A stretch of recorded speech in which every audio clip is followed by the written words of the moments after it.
Meus amigos e minhas amigas, bem-vindos a todos e a todas ao canal do Instituto de Economia da UFRJ. Eu sou Ronaldo Bicário e esse é o Conversas sobre o Mundo Contemporâneo. Nesse programa de número 77, a gente vai conversar sobre a Alemanha, um país importante em termos da Europa, em termos geopolíticos, e no meio dessa discussão sobre a guerra da Ucrânia, sobre as mudanças geopolíticas, a Alemanha sempre aparece na conversa. Então, hoje, nós vamos conversar com vocês nessa nossa mesa redonda tradicional sobre os temas que acontecem nesse nosso mundo, nessa nossa contemporaneidade. O nosso tema de hoje vai ser a Alemanha. E aqui estamos com o professor Luiz Carlos Delorme Prado. Tudo bem, Pradinho? Bem-vindo ao Conversas sobre o Mundo Contemporâneo 77. Pois é, né? Já é quase 80, né? Vamos chegar lá. Vamos chegar ao número 80. Numa Mazati. E aí, Numa Mazati, mais uma conversa, mais um debate sobre o mundo contemporâneo, mais um debate sobre as coisas que estão acontecendo nesse mundão sem fronteiras. E aí, Alemanha embaixo, em massa. Hoje, Numa, é um tema, hein? Sim, sim, sim. É Tema um tema que desperta quente. bastante interesse do pessoal que acompanha a gente, né? A questão alemã, né? Dentro da Europa, do jogo geopolítico, as relações com a Rússia, as questões da crise econômica, da crise energética, né? De uma série de coisas que a Alemanha está passando. Numa Bicalho, depois de volta para o Brasil, né? Depois de um bom tempo lá na França, né? Vendo de Numa vai perto, né? trazer. Era o Exatamente. nosso correspondente, né? Pô, a gente tinha um Correspondente. correspondente, cara, olha só. Meu Deus, agora eu vou ter um correspondente de São Gonçalo, do outro lado da Bahia, diretamente de São Gonçalo, da Grande Niterói. Numa... Bastianzinho, e aí, Bastian? A Alemanha é um prato feito, né? Não? É um É temaço, um, né? é um prato, é um tema que sempre rende, né? E aqui uma pequena coincidência, né, que eu me dei conta, é o programa 77, no dia do aniversário de 77 anos da minha mãe. Ah, que Ah, Então que legal. maravilha. Parabéns para 77. ela. Parabéns para a mãe, 77 claro. é o número hoje. Meu Deus, o Basti é cercado de mulheres, né? Porque tem a mãe dele, tem a Carol, tem Joaninha, é um homem, né? Cercado É nesse um mundo, privilegiado. é um privilegiado, cercado nesse mundo feminino maravilhoso e interessante. Bom, Bastiazinho, o que você acha? A Alemanha, né? Tem muito tema, né? Tem questões econômicas, tem questões energéticas, tem questões geopolíticas. Tem para todos os lados, é. Tem para todos os lados. Eu acho um tema bastante interessante. A gente já estava um tempão querendo, né, colocar esse tema. Então, hoje a gente vamos tirar esse programa para conversar sobre a Alemanha, que o pessoal tem muito interesse no tema e muita curiosidade sobre uma série de coisas. Então, vamos lá começar. Antes de começar, lembrar para vocês que vocês podem ouvir esse programa no formato de podcast no canal IE-FRJ. Então, em todos os players, os tocadores, né, os aplicativos de podcast, vocês encontram lá o canal IE-FRJ, onde tem os programas do canal e tem o nosso Conversas sobre o Mundo Contemporâneo. Prado, você que é o nosso decano, vou sugerir para você introduzir o tema nesse nosso segundo programa do ano, a Alemanha no seu inferno astral. Olha só. A Alemanha, do final do século XIX, é a principal economia da Europa continental, né? Sempre lembrando que a Grã-Bretanha é uma ilha fora. E ela está sempre no centro dos períodos de crescimento da Europa, nas crises, nos conflitos. Então, olhar para a Alemanha é olhar também o que acontece com o continente europeu, a Europa Ocidental, principalmente. Nesse século XXI, o papel da Alemanha, o dinamismo da economia alemã, principalmente depois da unificação, 30 anos, da parte que ela tinha perdido ou separado depois da Segunda Guerra Mundial, né? O retorno de uma Alemanha unificada foi muito importante para o crescimento da União Europeia. Então, o dinamismo da Alemanha marca também, de certa forma, um período de razoável dinamismo, de expansão da Europa continental. O que nós estamos vivendo agora é uma crise sem precedentes no passado recente da Alemanha. Não é apenas uma queda no crescimento. No ano passado, houve uma queda no PIB da Alemanha. Não é uma recessão passageira, é uma crise estrutural muito importante. Essa crise deve-se, em parte, à questão da guerra, né, com a Ucrânia, as consequências advindas disso, mas vai muito além disso. Também a postura que a Alemanha se coloca com referência ao seu principal parceiro, que é a China, principal parceiro comercial, que é a China, né? A importância do mercado chinês para a Alemanha, não apenas como destino de exportações, mas também como origem de importações, foi marcante no último período. O crescimento da China contribuiu muito também para o dinamismo da Alemanha, já que a Alemanha exportava produtos de alta tecnologia e importava produtos tecnologicamente mais simples da China. Essa foi uma relação histórica com a China. Embora, nos últimos anos, o que nós vemos é uma mudança um pouco, inclusive, desse perfil dessas relações bilaterais, com o crescimento das importações de produtos da China de maior tecnologia, e ampliação, inclusive, do superávit comercial da China com referência alemã. Por outro lado, a Alemanha é muito dependente de algumas commodities fundamentais para a economia alemã da China, em especial de terras raras. 95% das importações de terras raras da Alemanha vêm da China. O que nós vemos agora? Nós vemos, primeiro, essa desaceleração, uma parte vinculada à questão do impacto da dimensão dos custos de energia, o fato de que a Alemanha seria a grande beneficiária da integração da Eurásia, a ideia da integração da China, né? A famosa linha de trem que saía de Xangai e chegava na costa ocidental da Alemanha, integrando esses dois grandes parques industriais. No momento que há esse processo de desintegração, há também uma perda muito grande para a Alemanha. Eu quero só chamar a atenção que, recentemente, a Alemanha, inclusive, divulgou um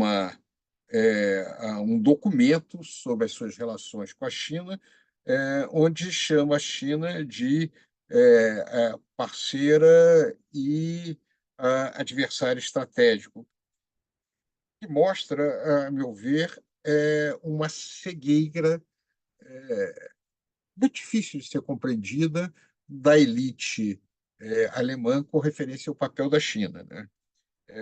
Isso tem sido muito expresso, por exemplo, da ministra de Relações Exteriores da Alemanha, Anna Baerbock, que é uma figura muito controversa, que vem insistindo com um discurso cada vez mais agressivo com referência à China.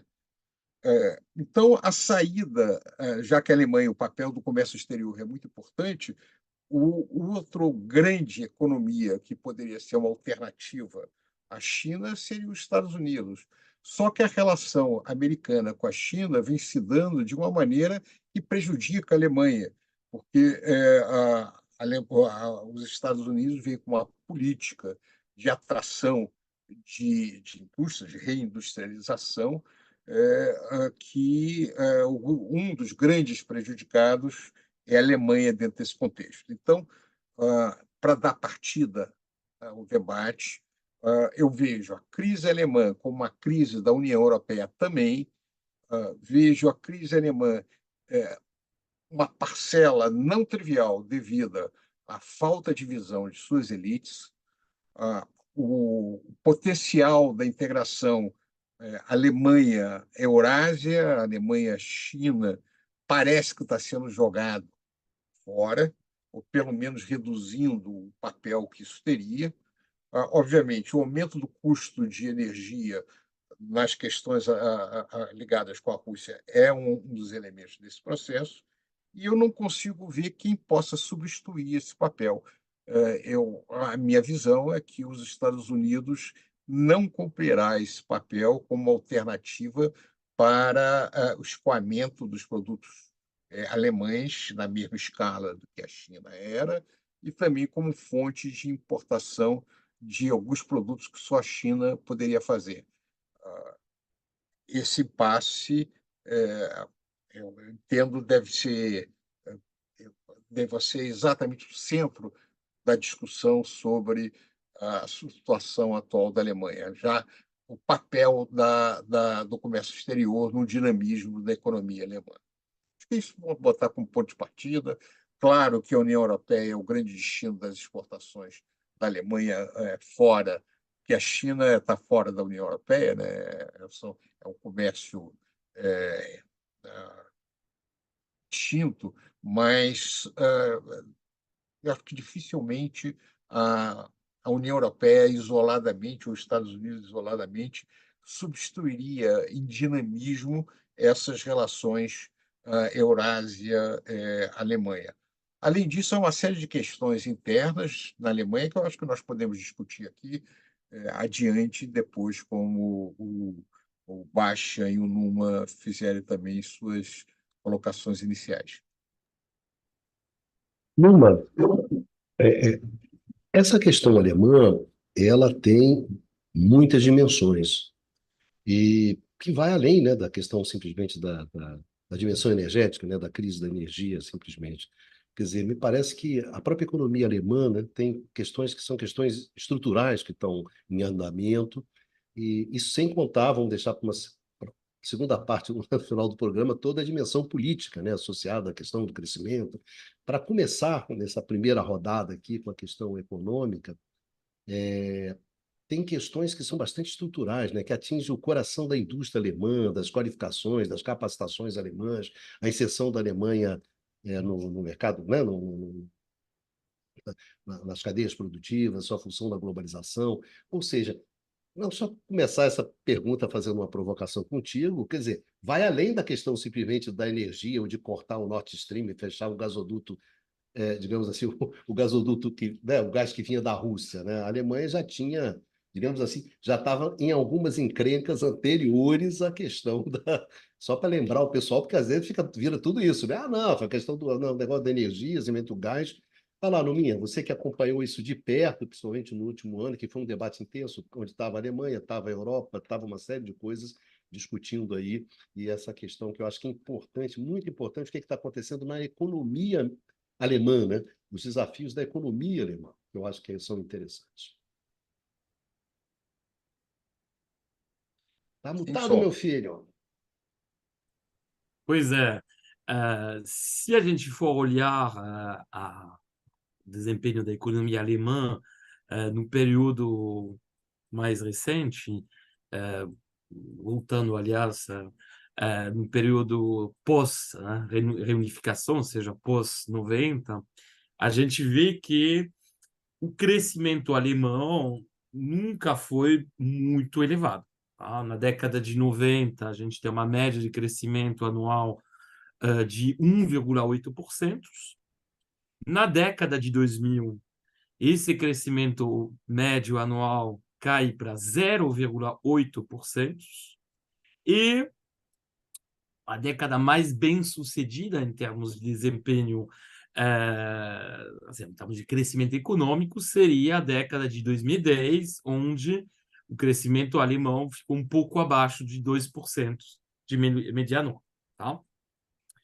Apesar de tudo, a gente vê que essas médias de crescimento não são particularmente expressivas, sendo que tirando na década de 2010, na década de 90 e na década de 2000, a Alemanha teve um crescimento abaixo da média da zona euro. Só na década de 2010, que ficou um pouco acima, a média na zona euro foi de 1,4%, a Alemanha falei um pouco abaixo de 2%. Tá? Ou seja, um primeiro elemento assim que tem que, vamos dizer, colocar em perspectiva, né, é o suposto sucesso do modelo econômico alemão, que é muitas vezes exaltado, mas que tem, na verdade, sido caracterizado por um crescimento pífio, particularmente considerando a comparação com a economia americana, por exemplo. E aí, se for comparar com as economias asiáticas, aí a diferença é absolutamente considerável. Então, a Alemanha tende a ter um crescimento baixo, e esse crescimento baixo esse desempenho, o crescimento econômico alemão ficou pior no período da pandemia e pós-pandemia. Se a gente for olhar a média de crescimento da Alemanha desde 2020, ou seja, pegando os anos 2020, 2021, 2022 e 2023, acabaram de sair os números para o ano passado, a gente está com um crescimento médio no período da Alemanha de 0,1%. Ou seja, é uma situação de estagnação econômica. Sendo que, por exemplo, a zona euro teve um desempenho maravilhoso, porém, teve uma média de crescimento de 0,8%, ou seja, significativamente acima. Ainda por cima, o ano passado, ou seja, em 2023, a Alemanha teve uma recessão econômica de 0,3%, que, na verdade, parece a última etapa de um caminho assim, que era, vamos dizer, fadado a acontecer, assim, de um desempenho ruim, né, da economia alemã, que era fadado a acontecer pelo modelo que foi adotado. A Alemanha, na verdade, desde a década de 80, quando começaram a ser implementadas reformas neoliberais e quando mudou os objetivos da política macroeconômica, bom, a estabilidade sempre foi um elemento importante, obviamente, da política macroeconômica alemã, né? Falou-se de ordoliberalismo, né? No caso alemão. Porém, o crescimento e o emprego eram objetivos fundamentais. O crescimento deixou de ser um objetivo fundamental da política econômica alemã ainda na década de 80. E, na verdade, a aposta foi feita para um modelo onde o dinamismo do crescimento viria das exportações. Se você for olhar, sem entrar em detalhes muito técnicos, mas as categorias de demanda efetiva da economia alemã, você vai ver que o crescimento do gasto público é muito limitado. Já vou voltar a esse ponto, né? Depois, o crescimento dos salários, que vai induzir um crescimento do consumo, vai ser também relativamente limitado, né? Há uma tendência, uma certa estagnação dos salários em termos reais, ou seja, descontado a inflação no caso da Alemanha, particularmente se for comparado com outros países da Europa, né? Não estou falando de comparação com outras regiões do mundo, mas em relação a outros países da Europa. E o próprio investimento, seja o investimento público ou investimento privado, também sofre dessa falta de dinamismo da demanda interna, que, na verdade, é uma escolha política. Uma escolha política por um rigor na área fiscal que constitui uma trava para o crescimento econômico. E, aliás, significativo que em 2009 tenha sido inscrita na Constituição alemã, e qualquer paralelo com a situação brasileira não é um mero acaso, né? Uma obrigação de respeitar tanto a nível local, das coletividades locais, das entidades públicas locais, quanto a nível do governo federal, um déficit estrutural máximo de 0,35%. É um caso único na Europa continental, né, que coloca isso dentro da Constituição. A gente poderia, depois a gente pode até debater sobre a oportunidade de incluir na Constituição uma regra fiscal, isso é debatível, mas isso é significativo e mostra que tem essa opção por manter os gastos públicos controlados. A aposta no crescimento, nas exportações e no crescimento das exportações não foi uma aposta tão ruim em termos de dinamismo dessas exportações, porque, como a gente sabe, houve um crescimento significativo do comércio mundial na década de 90, na década de 2000, foi seguido, obviamente, de um encolhimento num período da crise financeira mundial, mas com uma retomada. E a Alemanha, como já colocou Luiz Carlos, o Eduardo depois vai explorar mais esses elementos, também soube se tornar um fornecedor importante da periferia. Não só da China, tá? Mas por conta justamente da sua força que ela tem no setor de máquinas e equipamentos, de bens de capital, né? Fábricas, justamente ela se aproveitou do processo de industrialização acelerada e dos esforços de industrialização e de aumento da intensidade tecnológica que a gente observou na periferia, ou seja, nos países emergentes. Porém, a fase atual, num contexto geopolítico que a gente deve explorar um pouco mais pela frente, que leva a uma reinternalização, pelo menos a uma reorganização de cadeias globais de valor, de cadeias produtivas, em volta de espaços mais homogêneos do ponto de vista geopolítico, ou seja,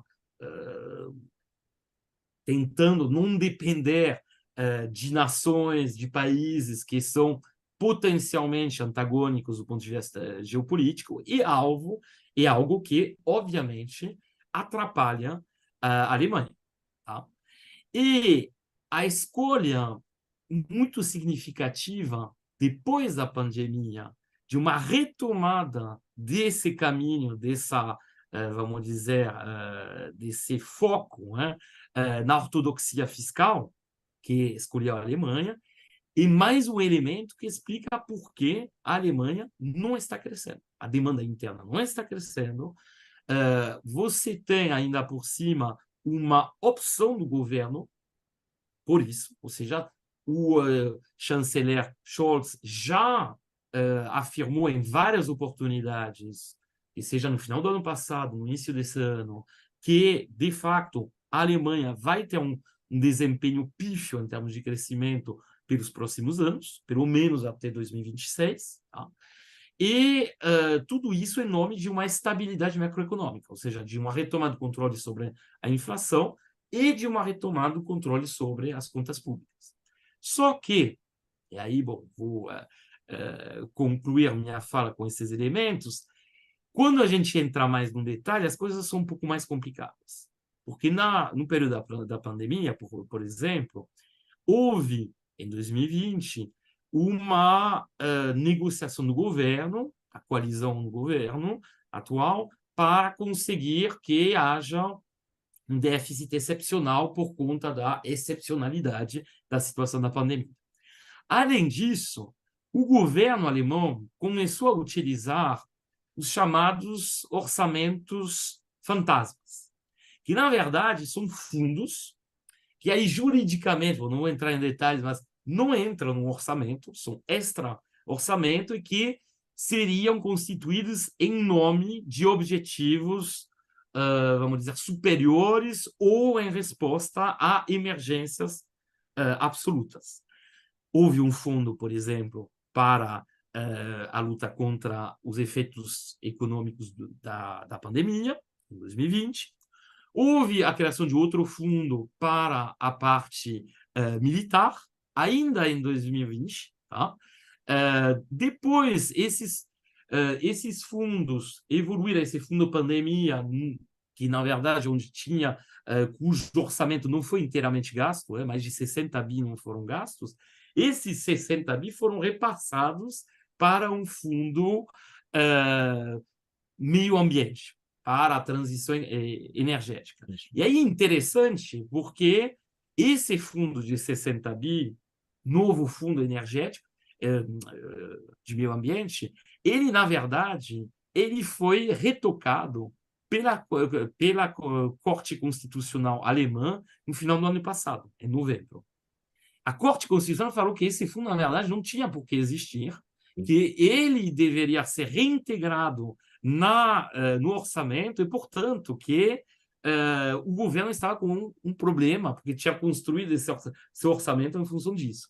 Então, você tem toda uma série de questões que são colocadas em termos fiscais e que, na verdade, retratam a insustentabilidade, né, desse rigor, dessa rigidez orçamentária que caracteriza a Alemanha e que produz os resultados que a gente observa, ou seja, um crescimento pífio até uma recessão como ano passado.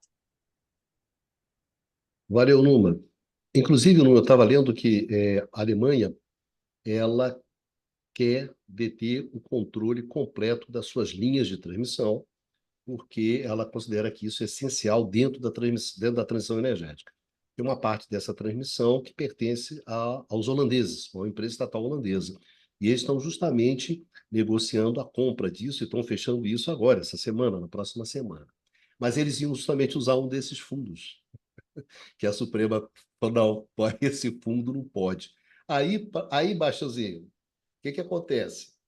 Faz o seguinte, o Estado alemão compra, depois repassa 75% para capital alemão e fica com 25% para satisfazer lá os liberais, né, que ficam cobrando lá o rigor fiscal, etc, etc. Então, Bastazinho, o rigor fiscal, essas disputas são pesadas, né? Dentro da Alemanha, dentro do consórcio lá que reúne os socialistas, os verdes e os liberais. Eu sei que esses é um dos temas que você gosta, né? São seus temas, né? O Basta a gente é o Fluminense, a Argentina e a Alemanha. Não necessariamente dessa ordem. Vai lá, Bastazinho, bota o Sobre o seu Fluminense, eu não gostaria de falar nessa semana. nessa semana. É o nosso germanófilo. Exato. Bastazinho, gostaria que você desse aí a sua contribuição nesse debate, que é um tema que você gosta muito, que você acompanha, que eu acho que é um dos grandes temas, né? Econômicos. Essa questão do equilíbrio fiscal é uma obsessão para os alemães. Tá? A questão do equilíbrio fiscal e, na verdade, uma fobia, né? Quase um pavor, um pânico em relação à inflação. Tá? O que também provocou agora nessa espiral inflacionária que houve, né, na 2021, principalmente em 22, né? Isso provocou muitas reações, tá, dentro da Alemanha e uma percepção, um entendimento por parte deles de que era preciso combater, né, esse aumento da inflação de todas as formas e rapidamente. Tá? Agora, o que eu, na verdade, queria comentar, Bicalho, né, nessa primeira intervenção, né, nessa primeira fala, na verdade, são elementos complementares ou adicionais em relação ao que Luiz Carlos e Numa já falaram. Começando pelo seguinte aspecto, tá? Então, são, na verdade, três elementos, três ideias que eu vou colocar aqui, tá? E que a gente pode explorar um pouco mais no decorrer do programa. A primeira delas é que, bom, acho que o Numa salientou muito bem que existe um mito, né, em torno desse sucesso da Alemanha no século XXI. Tá? Quer dizer, se supervaloriza o desempenho econômico da Alemanha no século XXI. Tá? E esse modelo puxado por exportações. Agora, há um outro mito, na verdade, ligado a esse processo, que é a ideia de que, bom, esse suposto, né, esse discutível, questionável, esse grande desempenho da Alemanha a partir do século XXI, se deveu a reformas trabalhistas que foram feitas no começo do século, né, pelo governo social-democrata do Gerhard Schröder, tá?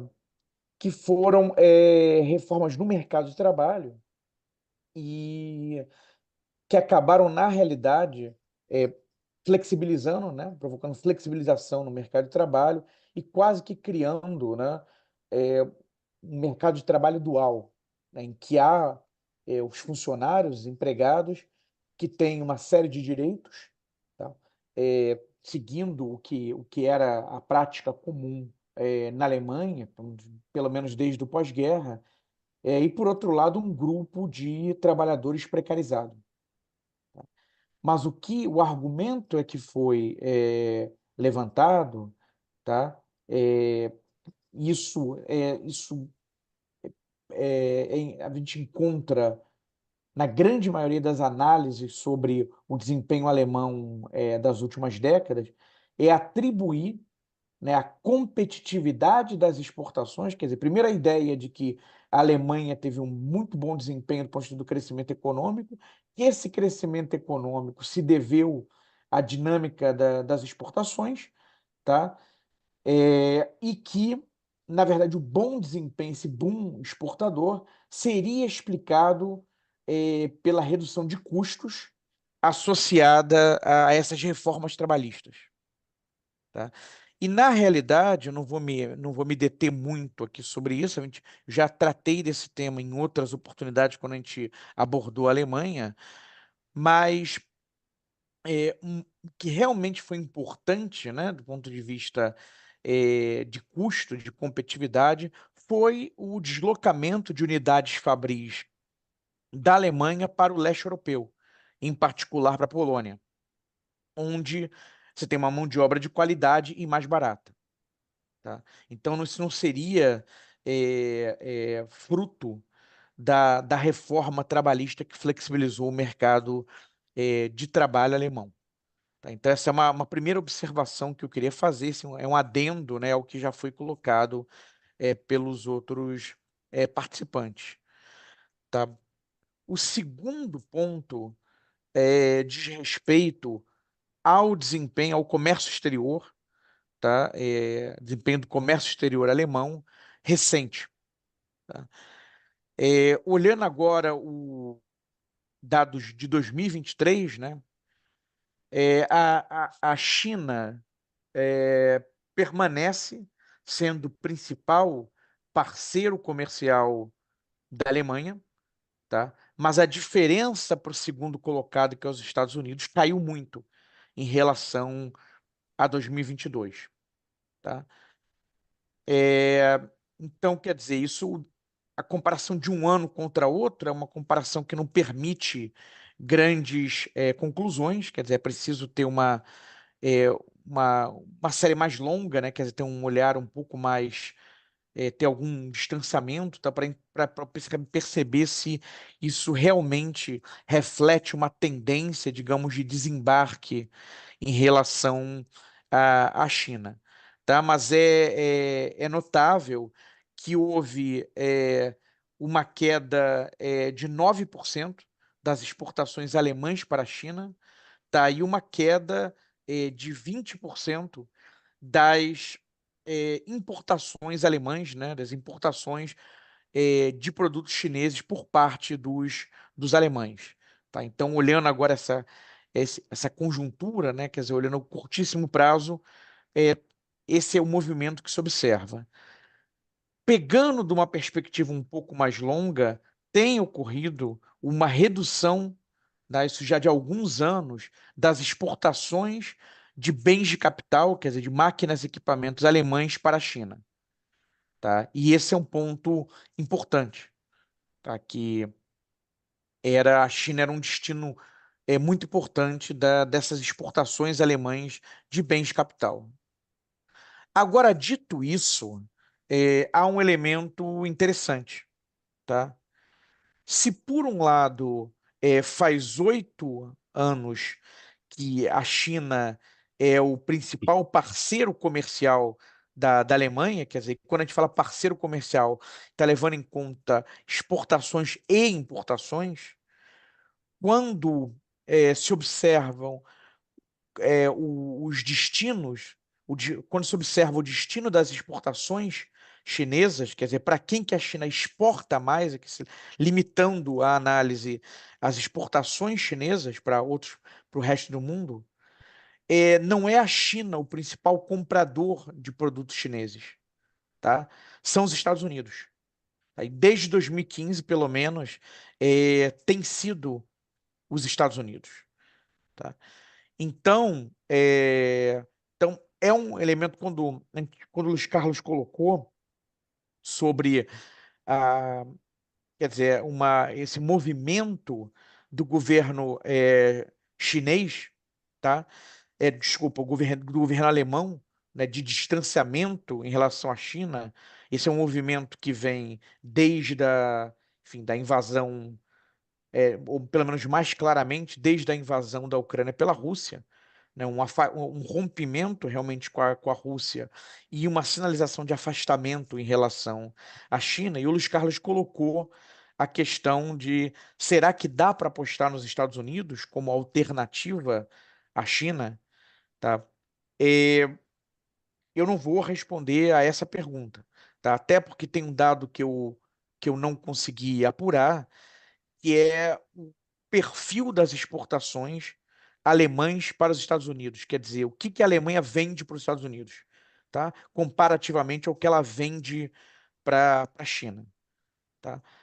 Agora, é um ponto a salientar e que acho que para a gente refletir o fato de que não é a China o principal comprador de produtos alemães, são os Estados Unidos, ainda são os Estados Unidos. Tá? Então, acho que é um elemento para, de repente, a gente trabalhar aqui um pouco no decorrer do programa. O terceiro ponto que eu queria chamar a atenção do movimento aqui mais na esfera geopolítica é logo depois que houve a invasão da Ucrânia por parte da Rússia, o chanceler alemão usou o termo Zeitenwende. Isso significa, né, uma mudança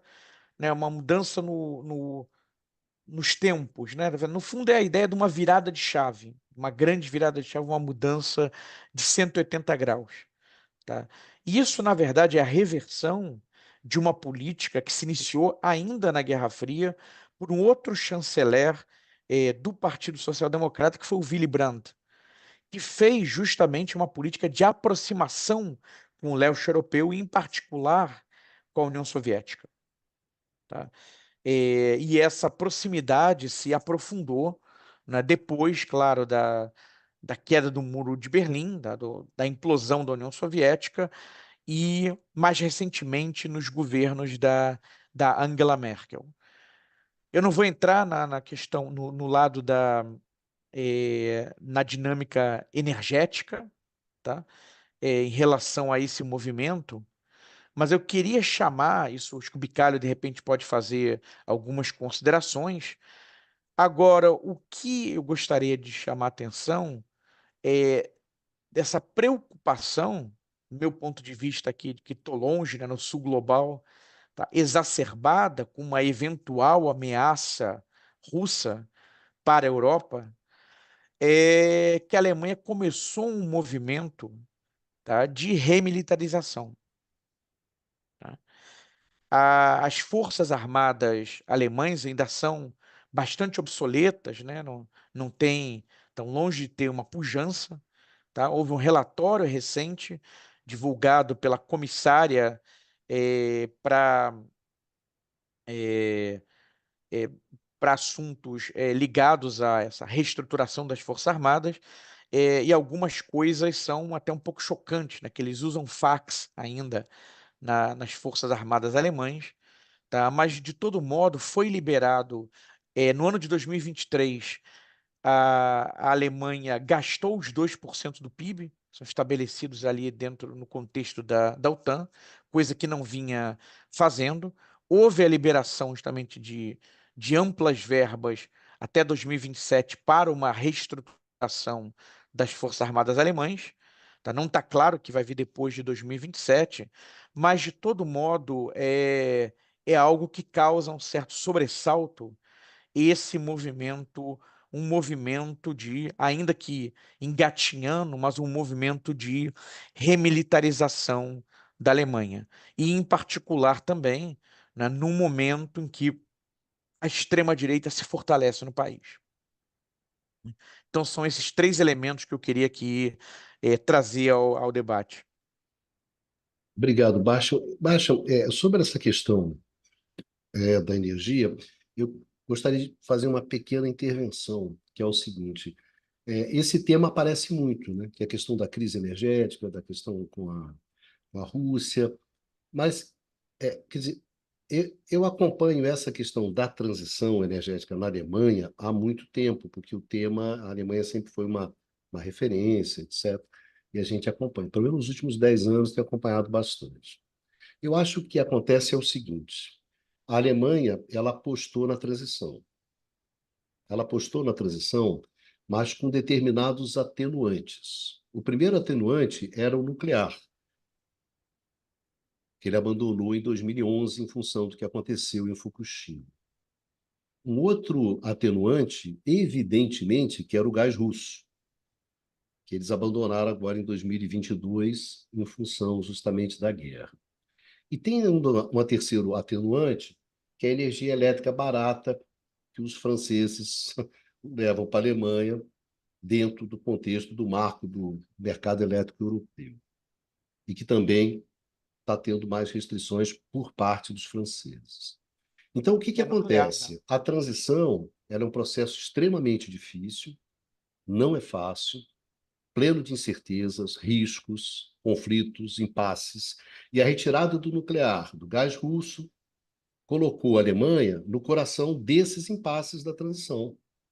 Então, tem uma questão estrutural que vai além do gás russo, ou disso, ou daquilo outro, ou de substituir o gás russo pelo gás natural liquefeito vindo dos Estados Unidos, porque os Estados Unidos é o grande exportador de GNL para a Europa, os Estados Unidos. Então, a Alemanha tem problemas estruturais na área de energia, numa que antecede a questão russa, a questão do gasoduto. E não é à toa que eles apostaram muito no gasoduto. Quem financiava o gasoduto eram os alemães, basicamente. Quem comandava o consórcio de construção do Nord Stream 2, gente, era o Schröder, né, que era o ex-chanceler alemão.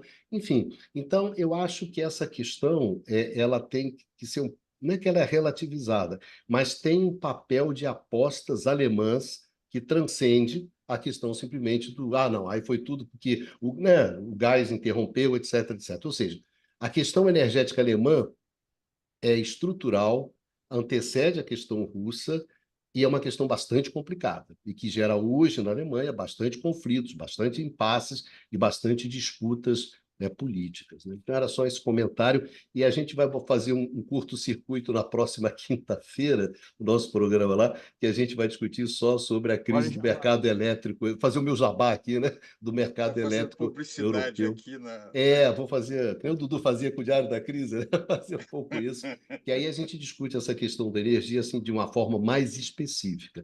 Eu acho que a questão é uma questão estrutural, porque se insere dentro dessas questões que vocês estão colocando, né? De apostas estratégicas alemãs, né? Que passam pela globalização, por determinadas especializações, etc, etc.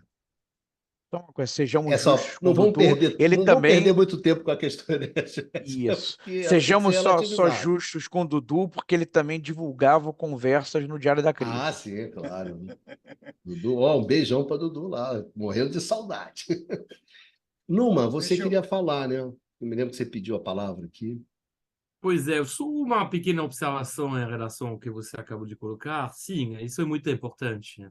Porque, bom, primeiro, como você colocou, são escolhas que foram feitas lá atrás, escolhas estruturais, e, e meio governar e prever. Ou seja, a extrema fragilidade, você entregar a viabilidade dessa transição para a manutenção de um fornecimento barato de gás em proveniência de uma Rússia que tem se demonstrado há mais de uma década como sendo um elemento de desestabilização geopolítica, é, no mínimo, uma aposta ousada, né? Para não dizer temerária. Esse demonstrou, de fato, muito temerário. O elemento assim, que a gente tem que observar é que, quando a gente fala de transição para energética, no sentido de adoção de energia verde, renovável, o pequeno problema da Alemanha é que ela não tem a energia hidroelétrica. Ou seja, ela não tem a capacidade de, vamos dizer, gerar enfim, de gerenciar essa geração de energia usando vamos dizer, uma parcela grande da matriz energética que viria do hidroelétrico. E como a gente sabe, o solar e o eólico é um pouco mais complicado, né? Você tem que ter alguma coisa para segurar.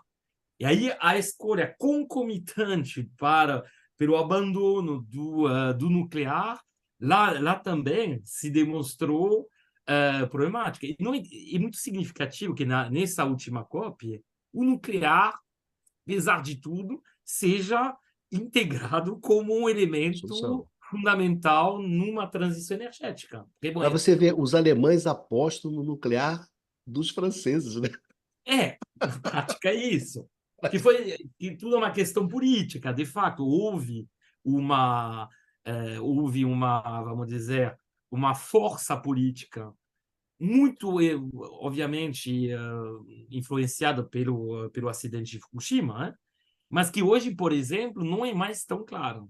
Tá? Inclusive, parte do programa da AfD, desse partido de extrema-direita alemão, que está, como a gente analisou no último programa, que está começando a chegar a números expressivos, em certas partes da Alemanha, estão acima de 30%. Por exemplo, um dos carros-chefes da AfD é voltar para o nuclear. Então, um elemento que a priori era excluído do debate volta a ficar dentro do debate justamente pelas questões enormes que se colocam. Porque o que a gente evocou na primeira parte, quando eu falei do aperto orçamentário, esse aperto orçamentário, esse fundo lá, que foi reintegrado dentro do orçamento, isso significa o quê? Isso significa que não é só o Estado, o gasto público, que vai financiar essa transição energética, vai ser a população e as empresas, que vão ter que pagar tarifas muito maiores em relação, ou seja, você vai ter, de novo, algo que vai atingir as classes médias baixas e as classes mais populares, e algo que vai, obviamente, continuar alimentando esse voto extremista, como é o caso, aliás, em outros países da Europa, num caso à parte. Tá? Então, a gente vê que as coisas, esses elementos são interligados. Tá? Voltando à primeira observação que fez o professor Bastian sobre a questão da estrutura do mercado de trabalho na Alemanha. É importante pensar, ver como ele colocou muito bem, que houve uma reforma liberalizante, essas reformas hard, que ele citou, ainda no governo Schröder. Porém, como ele falou, o período que seguiu, e acho que tem que realmente reforçar isso, o período que segue, ou seja, dos últimos 25 anos, é um período onde a heterogeneidade da situação dos trabalhadores no mercado de trabalho alemão só vai crescer. Ou seja, basicamente, a situação dos funcionários de grandes empresas, de instituições públicas locais, particularmente dos Landers, dos trabalhadores federais, na verdade, só melhorou nesse período. Se você for olhar, esse é um paradoxo. Você tem uma liberalização, mas onde uma parte dos trabalhadores teve uma situação que só melhorou. Por quê? Porque pela organização, pelo sistema de negociação por setor que você tem na Alemanha, esses trabalhadores conseguiram muitas melhorias, particularmente em termos de tempo de trabalho, Em termos salarial, aí o balanço é menos glorioso, como já apontei. Mas, enfim, o tempo de trabalho obrigatório para esses setores, vamos dizer, de ponta, ou para funcionários em grandes empresas, só melhorou. Tá? O problema é que essa reforma ela valeu para o resto. Para os trabalhadores independentes, para os trabalhadores de pequenas e médias empresas. E esses trabalhadores são justamente aqueles que hoje sofrem mais das consequências da política de austeridade, que significou uma estagnação, até um recuo das transferências para essas populações que necessitavam elas. São eles que sofreram da inflação, porque não conseguiram reajustes, portanto, tiveram perda real de renda. São eles que vão votar pela extrema-direita. Tá? Então, tem que ver que, assim, todos esses elementos... De novo, a gente volta à influência que tem a ortodoxia fiscal sobre a estrutura do mercado de trabalho. E ainda por cima, obviamente, isso alimenta um sentimento de injustiça. Quando você vê a disparidade considerável de situação assim, entre os trabalhadores. O trabalhador de grande empresa na Alemanha, né, dependendo da sua convenção coletiva, vai ter até quase 3 meses de férias. Tá?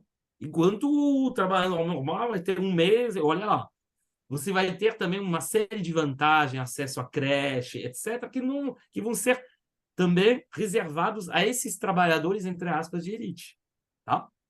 Então, esse é um primeiro ponto. Em relação à segunda observação do professor Bastian, a análise muito interessante que ele fez sobre a estrutura das exportações alemãs, eu colocaria só um adendo, falando que a Alemanha, como qualquer outro país central, outro país, vamos dizer, ocidental, tem tido uma mudança estrutural, no sentido de um recuo do peso da indústria, tanto em termos de parcela no PIB, quanto em termos de parcela de trabalhadores empregados, só que a especificidade alemã é que esse recuo foi muito menor do que nos outros países. Se a gente for pegar um país como a França, hoje em dia, você mal chega a 11% dos trabalhadores que são empregados no setor industrial. A Alemanha já Itália. é mais de 20%, é quase o dobro. Tá?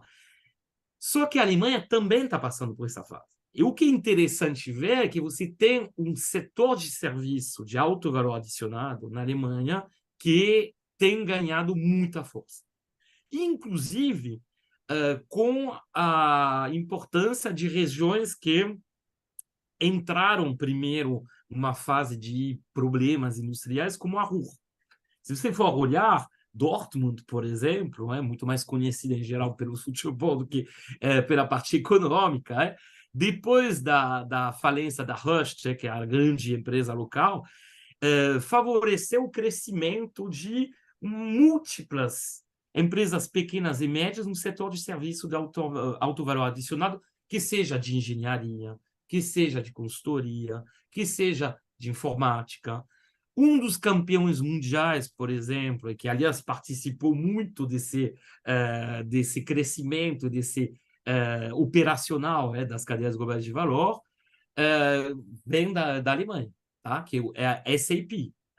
A SAP é de Offenheim, uma cidadezinha da Alemanha, e o líder mundial incontestado dos sistemas integrados de gerenciamento de empresa, que permite que você tenha, sei lá, por exemplo, uma empresa do setor automobilístico, você vai ter milhares de peças e componentes para construir um carro, que vão ser produzidos em dezenas de países por centenas de empresas, e você tem um sistema informático, obviamente, extremamente complexo, cuja arquitetura e funcionamento permite que haja uma produção conjunta dessas peças para você conseguir o carro final, o produto final. Porque se faltar uma peça, você não consegue construir o carro. Então, é uma complexidade enorme. Tá? E, então, na Alemanha, adentrou, e esse setor. Não esqueçamos, a gente teve também a ilustração durante a pandemia, a força da Alemanha na parte de bioquímica, de biotecnologia. A Alemanha foi pioneira nessas pesquisas sobre ARN mensageiros, que deram justamente como se diz, as vacinas mais eficientes contra a Covid. Então, esses são elementos que só queria acrescentar, né? E vou passar a palavra para os camaradas, né? Agora, só uma observação, perdão, é bem rápida. Agora, do que eu tenho visto, né, que a SAP é um pouco uma exceção nessa parte de tecnologia da informação, da É isso que eu queria digitalização, que a comentar, Alemanha Wagner. ela está um pouco para trás. Que a SAP realmente é. Você tem toda a razão, mas seria um pouco uma exceção. Aí eu sei que vocês Baixa, pudessem comentar. deixa eu Fala, comentar Diego. sobre isso daí, porque eu acho interessante, até sobre o que o Numa colocou. Eu entendo, Numa, que quando você compara a Alemanha com outros países industriais avançados, uma característica da Alemanha, você tem inteira razão, é o peso relativo da indústria e da indústria tradicional. Você pega as maiores exportações, ainda são automóveis, peças, máquinas, etc. Enquanto você estava falando, eu estava olhando aqui, você falou das maiores empresas por capitalização da Alemanha. Então, eu peguei aqui, você tem razão, a maior empresa por capitalização da Alemanha é realmente a SAP. A segunda é a Siemens, terceiro, Deutsche Telekom. Mas só para você ter uma ideia, a SAP tem uma capitalização de 223 bilhões de dólares. E ela é a 49ª no mundo, quer dizer, ela está muito abaixo dos grandes players dessa área, que são basicamente americanos, onde justamente a Alemanha entrou muito pouco. Se você pega por capitalização, as grandes empresas mundiais, vamos lá, você pega aqui, você vai ter Microsoft, Apple, Nvidia, né, que é a de chips, petróleo, Saudi Aramco, Amazon, Alphabet, que é o Google, e Meta logo depois, e assim por diante. Ou seja, é, é notável, se você pega das 100 maiores empresas do mundo por capitalização, a participação de empresas alemãs é relativamente pequena. E o que entra são das tradicionais, é Siemens, né? São as empresas, as grandes tradicionais empresas alemãs. Enquanto você pega nos Estados Unidos, a participação das grandes empresas industriais americanas entre as mais importantes caiu continuamente. Então, uma eventual crise na indústria alemã, a impressão que eu tenho é que relativamente é mais grave do que uma crise na indústria de outros países da Europa, pelo peso relativo que a indústria tem na economia alemã. Uma outra diferença importante quando você compara a Alemanha com os Estados Unidos é a fertilidade, a taxa média de fertilidade, o número de filhos por mulher em idade fértil. Na verdade, a Alemanha tem uma taxa de natalidade muito baixa. É curioso que nos últimos anos vem subindo. Eu suspeito que isso tem a ver com imigração. No caso americano, é mais alta e o maior componente de imigrantes nos Estados Unidos contribui também para que o número para a população americana continue crescendo. Isso tem impacto positivo em termos de demanda efetiva. A Alemanha também, quando você compara com outros países, o peso do comércio exterior no PIB alemão é maior que outros países é, de grande porte, né, industriais avançados também. Então, uma eventual perda de dinamismo nas exportações vai ser relativamente pior para a Alemanha do que, por exemplo, os Estados Unidos. Então, sob alguns aspectos, me parece que a Alemanha passa por um momento um pouco delicado. E nós estamos vendo agora na indústria automobilística, ela é relativamente, se até agora ela conseguiu enfrentar com absoluto sucesso, por exemplo, a indústria japonesa de automóveis, né, que foi em crescimento. No caso da China, a situação parece um pouco mais complicada, porque a China mostra um potencial de crescimento muito grande em automóveis elétricos, onde aparentemente as grandes marcas alemãs não conseguiram entrar dentro desse jogo. Então, ah, nesse momento, nós estamos vendo que realmente a Alemanha vai ter que tomar algumas decisões sobre os seus rumos. E a sua relativa especialização, indústria pesada, indústria tradicional, se por um lado é um elemento, vamos dizer, que dá uma certa base para um certo vigor para a economia alemã, por outro lado, uma eventual redução do papel dessa indústria, para que não haja um efeito muito negativo na economia alemã, teriam que se desenvolver, como você chamou a atenção, Numa, outros negócios na área de serviços de alta tecnologia, etc., que até agora, pelo menos pelos números que eu vi, não parecem serem tão fortes assim. Você vê uma maior participação em empresas chinesas, por exemplo, atuando sobre isso, até empresas russas, que agora também foram muito afetadas também com referência com essa crise da Ucrânia, etc. Então, esse ponto que você chamou, Baixa, o relativo, né? A Alemanha, de qualquer maneira, é um país extremamente dinâmico, sob o ponto de vista industrial, em comparação com outros países. É um país industrial avançado. Mas, relativamente, ela parece mais frágil nessas novas indústrias do que outros países industriais avançados. Só queria fazer duas observações em relação a isso. Concordo com você se você for olhar as grandes empresas, mas, bom, tem um problema de pegar a questão da capitalização, porque a gente sabe que a capitalização das empresas americanas, por mecanismos próprios do sistema financeiro americano, é muito sobrevalorizado em relação ao seu peso real em termos econômicos, em termos de valor adicionado, em termos de faturamento. Por exemplo, e quando você olha essas classificações em termos de capitalização, as empresas chinesas são excluídas porque a maior parte nem é cotada em bolsa. Então, já isso coloca, acho que tem que tomar cuidado com o uso desse critério, tá? Mas eu concordo com você que não tem grandes empresas de serviço. Tem algumas, né? Tem a SAP, tem as empresas de telecomunicações alemãs, a Telecom, a Alemanha. Você tem na parte financeira a Deutsche Bank, uma série de Allianz, que é uma das maiores A seguradoras do Allianz é a mundo. quarta empresa em capitalização na Alemanha. Por ordem: SAP, Siemens, Deutsche Telekom, Allianz, Porsche, Mercedes, Merck, BMW, Siemens e Volkswagen. Olha que coisa interessante, né? Dessas 10 maiores empresas, que não são empresas industriais, tem a primeira, a SAP, a Deutsche Telekom, Allianz, e só.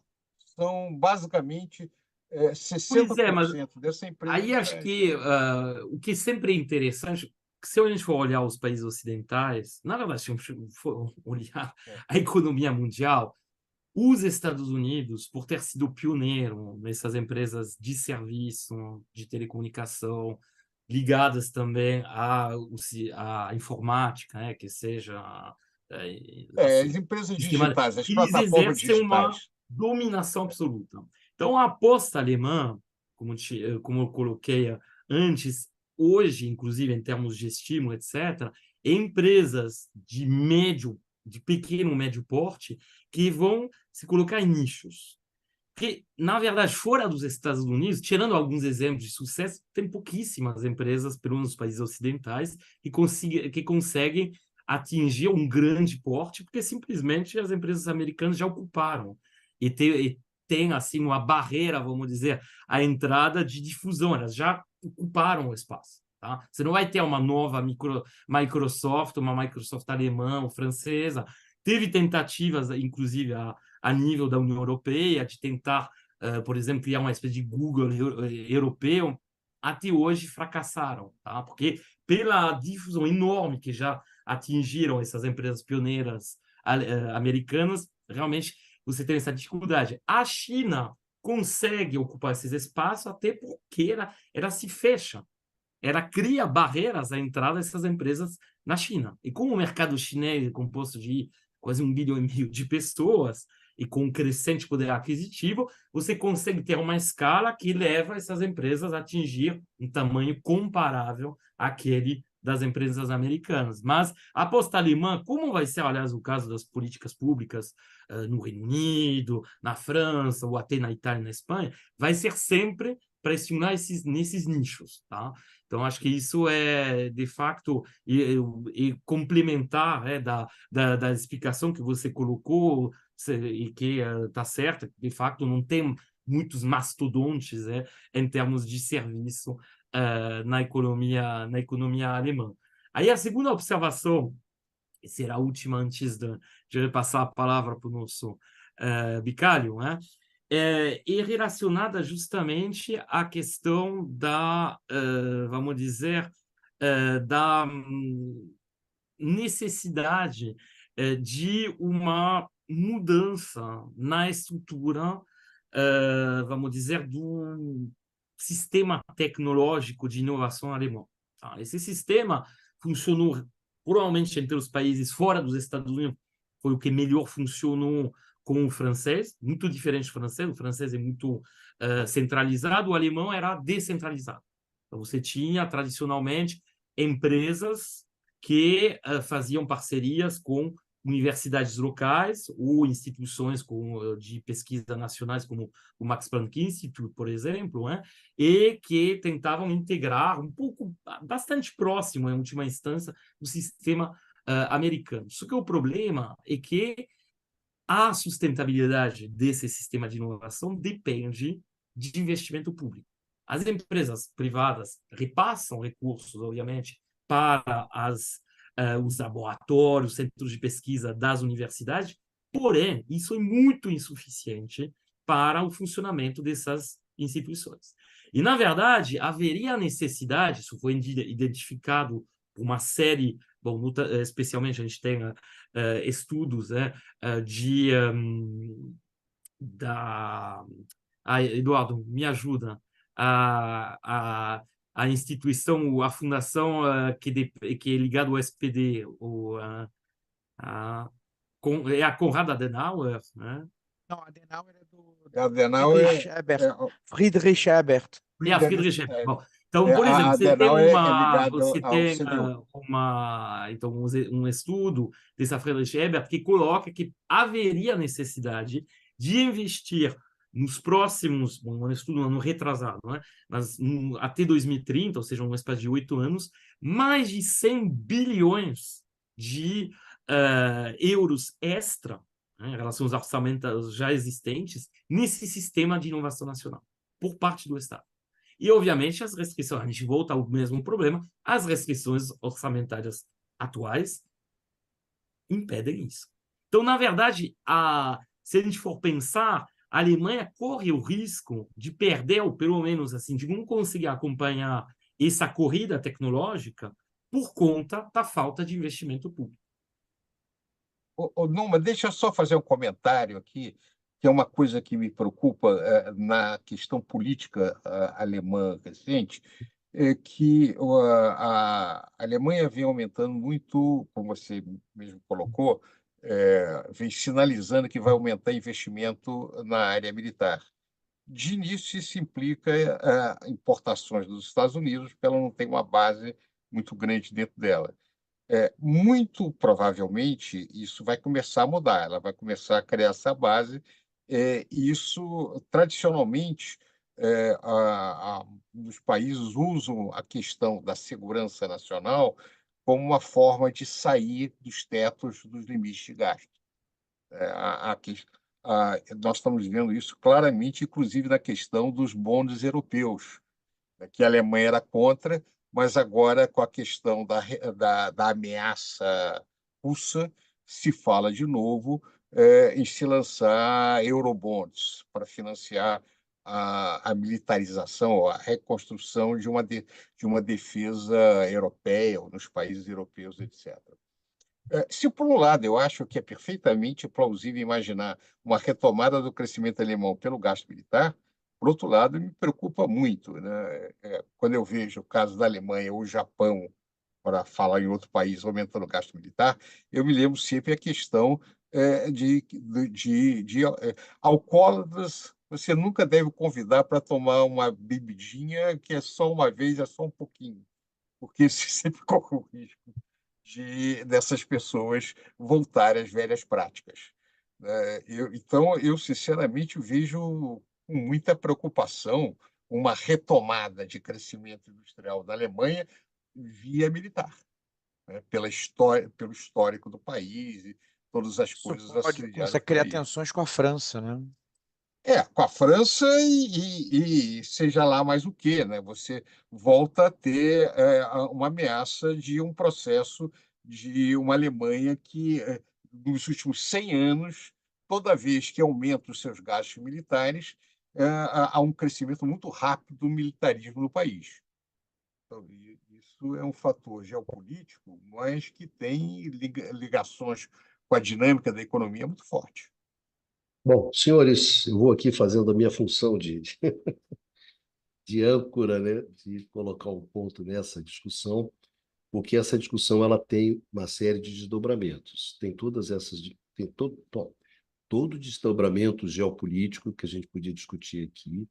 Tem desdobramentos políticos bastante relevantes que dizem respeito ao crescimento da extrema-direita, que é um fenômeno também europeu, né? Não é simplesmente um fenômeno alemão, e que nasce, na verdade, do surgimento de questões estruturais que a gente está colocando aqui. Mas eu acho que nesse programa aqui, de hoje, a gente fez uma escolha de focalizar justamente nessa questão estrutural, digamos, econômica, que às vezes as pessoas não dão muita relevância. Aí dá uma grande relevância, né, a toda a dimensão política do crescimento da extrema-direita alemã, etc., etc., as dimensões geopolíticas, a questão das relações com o leste europeu e com a Rússia, quando, na verdade, você tem questões estruturais da economia alemã hoje que são muito pesadas. Então, a gente quis, né, nesse programa, justamente chamar a atenção disso, para que, inclusive, que nos próximos programas a gente possa desdobrar as outras dimensões, né? E que eu sinto falta justamente dessa questão estrutural tão relevante, né? De você ter uma pujante indústria automobilística que te dê uma qualificação e uma capacitação mecânica, né? Que é histórica na Alemanha, desde as universidades alemãs até as empresas alemãs, e você introduz o carro elétrico, né? Você muda o paradigma da indústria, e isso afeta não só a indústria, mas toda aquela vigorosa indústria de autopeças, etc., que gira em torno dessa indústria, colocando desafios enormes que batem hoje num questionamento sobre a universidade alemã, né? Sobre a universidade alemã, a qualificação dessa universidade, sobre a burocracia alemã, né, Bachancy, que essa burocracia emperra, ou seja, o país ele está lá imerso nos seus impasses hoje, que são bastante acentuados, e a gente queria chamar exatamente a atenção sobre esses impasses, e, na verdade, no qual as questões, mesmo geopolíticas, de extrema-direita, ou do crescimento eu acho, da extrema-direita, é um pouco faces desses impasses, que são impasses estruturais, impasses econômicos pesados, né? Que eu acho, Numa, que a questão russa é muito interessante, né? Se você não era capaz de bancar a relação russa, por que foi se pendurar no gás russo, né? Ou seja, quem não pode com mandinga não carrega patuara. Isso é isso que parece que os alemães lá não entenderam, né? Só uma pequena observação Entende? em relação ao que você acabou de falar, ainda mais quando, como o caso da Alemanha, você faz parte da OTAN e que até hoje tem dezenas de milhares de soldados americanos Dentro, né? no seu próprio território. Ou seja, que a sua capacidade de decisão geopolítica não existe. Exato. Você depende de decisões dos Não é, Estados não é Unidos. exatamente, não é a questão simples da aposta em si. Você poderia, se você tivesse cacife, E tu poderia ter sendo apostado. que, Pô, se não tem exatamente, cacife, sendo que cara, os Estados Unidos, desde o início, desde o Nord Stream 1, sinalizaram muito claramente que eles ia não em combate. gostavam muito desse projeto. Ou Exatamente. seja, Agora, Não, agora, não, Numa, não era se uma você questão de que se a aposta era certa ou errada, é que você não tinha cacife para bancar ela. Esse que era o problema. Se você tivesse, poxa, ia junto com gás russo, tudo bem, tá tudo certo. Agora, cheio de alemão dentro de casa, de americano, né, cara? Tu ia dar daqui dentro da OTAN, dentro disso, ó, uma coisa ou outra, cara. Não é possível, né? Eu acho que essa que é a questão, não é simplesmente a questão russa, é a questão russa, alemã e OTAN, né? É o triângulo onde você está, entendeu? Olha, só um talvez, ô comentário Numa, de só de dois sacanagem, minutos. talvez a França poderia bancar se fosse bobeada, talvez no limite. A Vicário, Alemanha não não. comentário mais, de dois. né? Voltou para a Não OTAN mais, agora né? com Não mais. Sarkozy. Antes de voltar para a OTAN, talvez pudesse. A única que poderia seria a França. Antes de voltar para a OTAN, não, vou fazer com a Rússia, vocês que vão catar coquinho. Agora, a Alemanha, não, mano. Você não podia ter.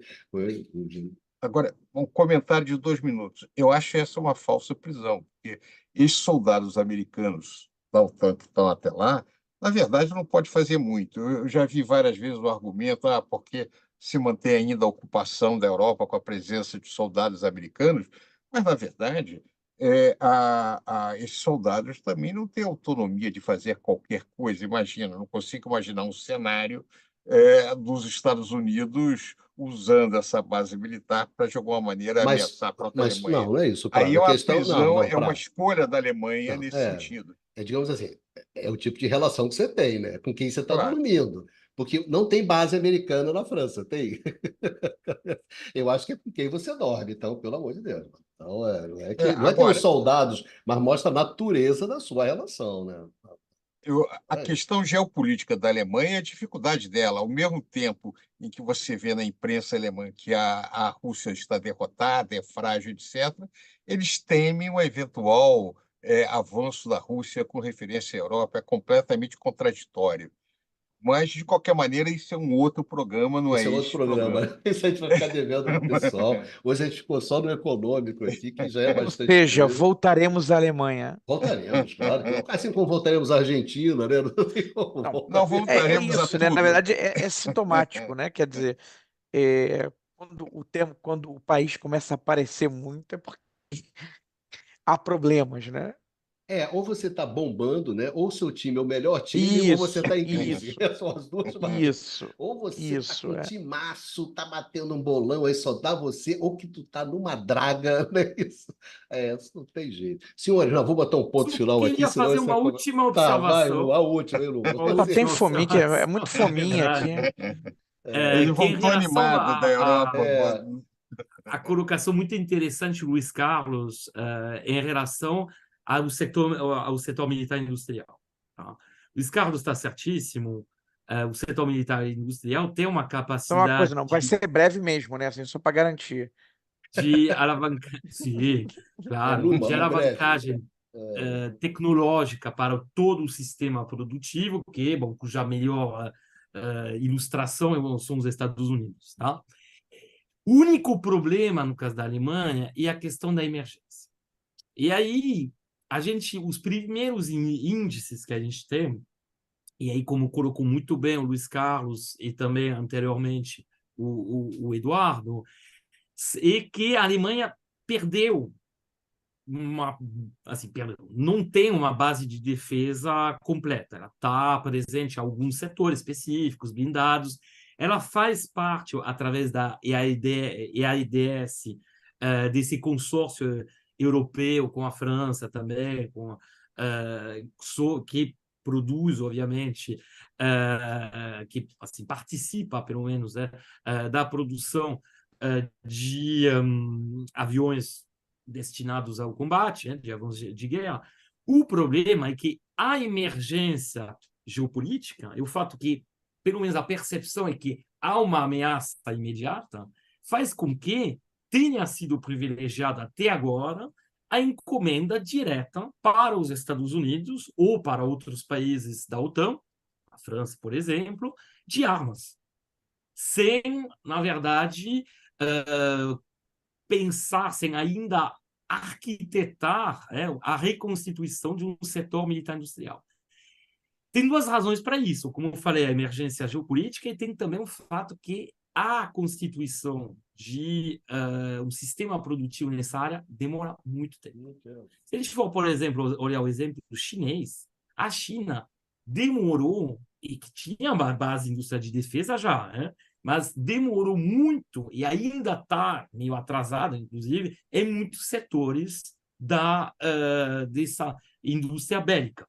Tá? Então, por enquanto, o que a gente viu, o que foi realmente assinado, pode mudar no futuro, mas assinala mais uma tendência à compra no exterior, diretamente de equipamentos, o que, e aí voltando às regras tributárias, às regras fiscais da Alemanha, significa, e com essa ameaça de reintegração do fundo militar dentro do orçamento geral, que já foi assinalado pela Corte Constitucional Alemã, significaria, na verdade, uma queda ainda maior das despesas públicas destinadas a outros fins.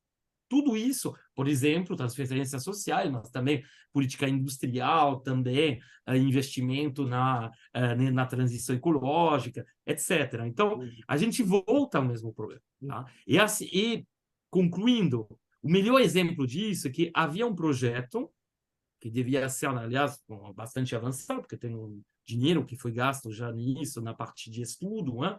E que estava em fase, portanto, de avanço relativamente significativo, de um caça franco-alemão, que, na verdade, seria uma espécie de evolução, de modernização do Mirage. Bom,